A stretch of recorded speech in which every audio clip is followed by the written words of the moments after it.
Donald Trump is in Tokyo and just wrapped up another vaguely coherent, largely dishonest speech that was so terrible that even Newsmax, of all places, felt the need to cut the feed in panic and change the topic. That's how bad this was. But before we unpack all that, if you end up liking this video and you want to support the channel, please be sure to hit the like, subscribe, and alert bells before you go. All right, friends, let's take a look at some of Trump's speech from Tokyo. It's pretty bad. In some of the yards, we have some great yards. You know, the United States was #1 during World War II, #1 in the world in shipbuilding by far. We would produce a ship a day. Can you believe it? A ship a day, you know, freighters and this and that, but some big ones too, some great warships.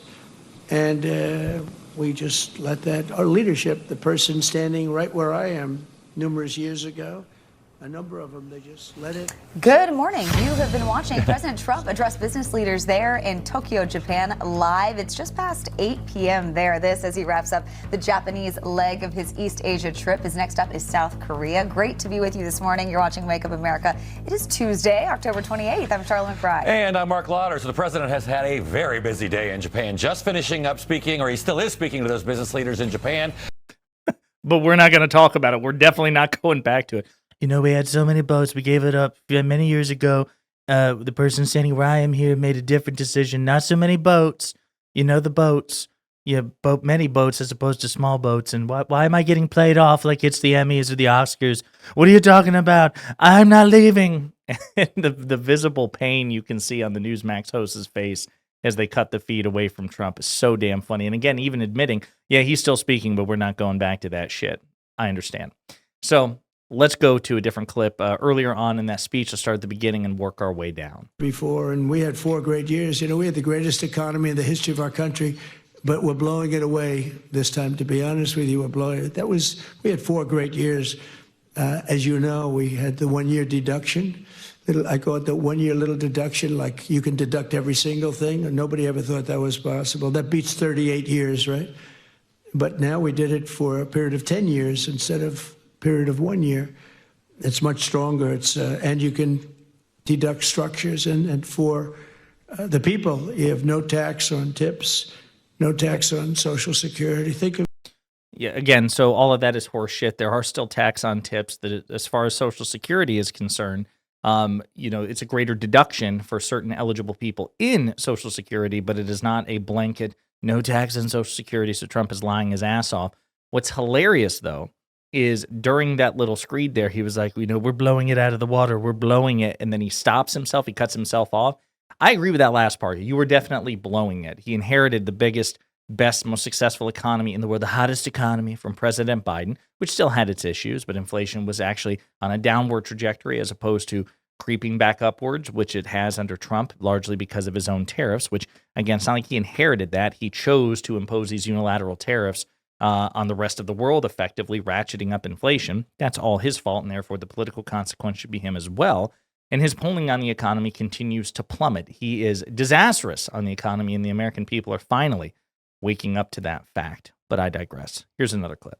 For your workers, and it really covers everything. The great, big, beautiful bill.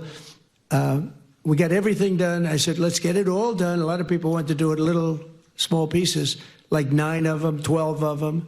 I said, put it all into one bill, and if we get it done, we're done for 4 years. We don't need anything more from Congress in terms of that, right, Scott? We got it all done. It was a little risky, but because if we didn't get it done, I don't know, who knows what would happen with these radical left lunatics that we. So again, he's touting the success or the alleged success of the One Big Beautiful Bill, which is not successful. It's polling atrociously, such that about a month ago, Trump said that he might need to rebrand it from the One Big Beautiful Bill to change the topic. Basically, if they rename it, then perhaps there would not be the polling stigma associated with it heading into the midterms. And again, just one lie after another. Now, I think it is saying something that Trump says, well, basically just get the One Big Beautiful Bill done and then we're done with Congress, because he's effectively been governing by way of executive fiat ever since he got into office, even though his party is the one that controls both chambers of Congress. You would think if he had any sort of non-authoritarian impulse, he would be able to pass legislation the way that President Biden was, because his party controls both chambers of Congress. Should be relatively simple. And yet even this man is too incompetent at governance, at actual governance, to get it done. He's good at playing politics, terrible at governance.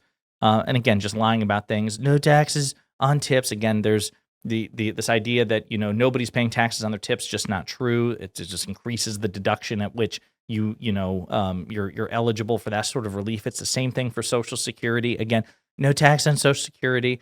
It expands the deduction for certain members who are entitled to Social Security, but it's not a blanket ban. He's just overstating these things, wildly overstating, and that's why the polling on this is so terrible. To say nothing of the fact that he's about to preside over a massive increase in health insurance premiums because of his refusal to continue to fund ACA Obamacare subsidies.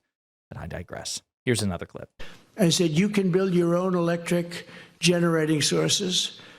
And honestly, some of the people in this room, they're building electric generators that are so far beyond anything that's ever been built before.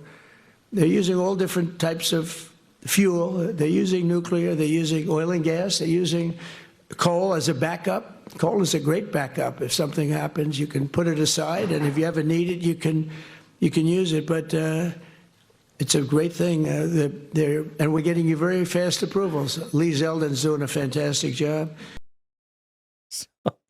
Lee Zeldin, who's the head of the EPA there, this idea that Trump has always talked about renewing America's reliance on coal, renewing America's reliance on fossil fuels rather than trying to expand other options. I mean, nuclear, at least I understand, but you should be trying to subsidize and diversify as many, alternative energy sources as possible. Even if you don't want to, deal with climate science, even if you want to deny the reality of anthropogenic climate change, at a bare minimum, you would think you would diversify your energy portfolio.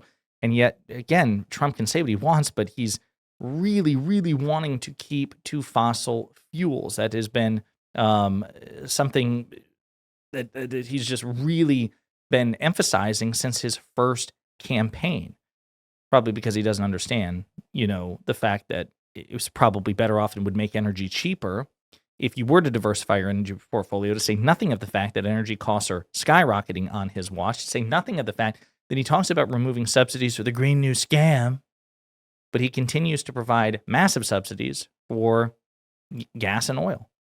Make that make sense. Unless, of course, you have a specific partisan reason and loyalty for the more conventional fossil fuel forms of energy, which is really what it is for Trump. It's they pay him, and he feels that he has their loyalty, and so he's going to subsidize their industries.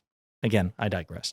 Here's another clip. And honestly, if you had another, like Kamala, I don't know where the hell she came from, but if you had Kamala, I was right. Against Biden, I went up by 29 points. All of a sudden, they take him out. It's like a fighter. He's losing the fight. They replace him in the middle of the fight. They gave me a new one. They gave me Kamala. I went from Joe to Kamala. But if she got in, I don't think there'd be nobody in this room.